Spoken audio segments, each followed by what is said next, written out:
Ang Blue Ribbon Committee ay nag-reschedule. Ang bagong chairman natin, si Senator Erwin Tulfo, ang kanyang declaration at announcement ay na-move niya yung Blue Ribbon hearing to June... Until further notice. June 8, until Monday. Kaya lang sir, may preparation po sa session hall eh. Inaayos yung Inaayos po yung mga table. Actually, hindi ko alam para saan yun, no? Hindi ko alam para saan yun. But wala tayong hearing today. No?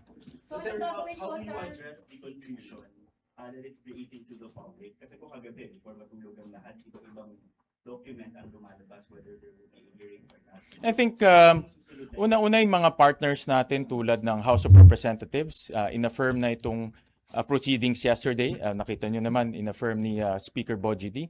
After that, ang Malacanang rin, in-affirm yung proceedings yesterday. At sabi nga ng Malacanang, if I can borrow the words, legal yung proceedings. No? So, these are tawag ko partners kasi alam nyo naman, ang batas hindi mapapasa kung wala ang House of Representatives.